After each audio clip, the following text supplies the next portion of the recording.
નમસ્કાર ભારતીય નાગરિકો, મને ધર્મ વિશેની એક નવી જ વ્યાખ્યા જાણવા મળી છે અને તે હું આપ સૌની સમક્ષ રજૂ કરું છું. ધર્મ એટલે ધૂણવું અથવા તો ધૂણવું એટલે ધર્મ. રાજકોટ ખાતે ધીરેન્દ્ર શાસ્ત્રીનો જે દિવ્ય દરબાર યોજાયો હોય એમાં કેટલાક લોકો ધૂણવા માંડ્યા અથવા મોટેથી ચીસો પાડવા માંડ્યા. આ હું એટલા માટે કહું છું કે ધીરેન્દ્ર શાસ્ત્રીએ એવું કહ્યું કે જે લોકો એમના દિવ્ય દરબારનો વિરોધ કરે છે એ બધા ધર્મના વિરોધીઓ છે અથવા તો સનાતન ધર્મના વિરોધીઓ છે. મહત્વનો મુદ્દો એ છે કે જે લોકો વિરોધ કરતા હતા તે દિવ્ય દરબારમાં કહેવાતા ચમત્કારોનો વિરોધ કરતા હતા.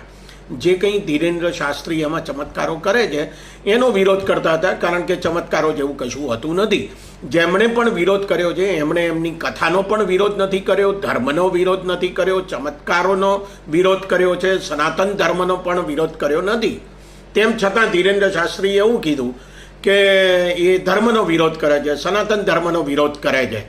હવે આ દિવ્ય દરબારમાં જો બધા ધૂણવા માંડતા હોય અથવા ચીસો પાડવા માંગતા હોય તો એનો અર્થ એવો થયો કે ધૂણવું એ ધર્મ થઈ ગયો.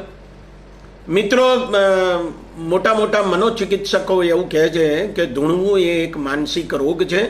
સામાન્ય રીતે એમાં એવી માન્યતા ઘૂસેલી છે કે જે વ્યક્તિ ધૂણે છે એનામાં કોઈક ભૂત ઘૂસે છે અથવા તો કોઈક ભગવાન ઘૂસે છે, કોઈક દેવી ઘૂસે છે અને એની પાસે જે કંઈ એ બોલાવડાવે છે કહેવાતું તે બધું દિવ્ય હોય છે, એ બધું સાચું પડે છે. આવી બધી માન્યતાઓ કામ કરે છે.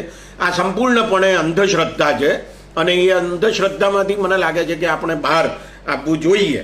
ધીરેન્દ્ર શાસ્ત્રીનું નામ ખરેખર ધૂણેન્દ્ર શાસ્ત્રી કરી નાખવું જોઈએ, કારણ કે એ ધૂણવાની ક્રિયાને પ્રોત્સાહન આપે છે.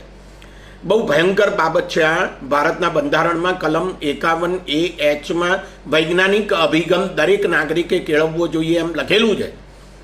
અને ધીરેન્દ્ર શાસ્ત્રીએ કથાકાર તરીકે આ વૈજ્ઞાનિક અભિગમને બાજુ પર મૂકીને અંધશ્રદ્ધા ફેલાવે છે. ગુજરાતમાં 2024નો પણ એક કાયદો છે કે જે કાયદા હેઠળ આ ચમત્કારો કરતા લોકોને અટકાવવા જોઈએ. એ પોલીસનું કામ છે, પણ પોલીસ એ ફરજ બજાવતી નથી. આને આપણે હિન્દુ રાષ્ટ્ર કહીએ છીએ. મને એવું લાગે છે કે ધૂણવાની ક્રિયાને એક રાષ્ટ્રીય ક્રિયા જાહેર કરવી જોઈએ કે જેથી 2047 પહેલાં જ ભારત વિકસિત થઈ જાય. નમસ્કાર.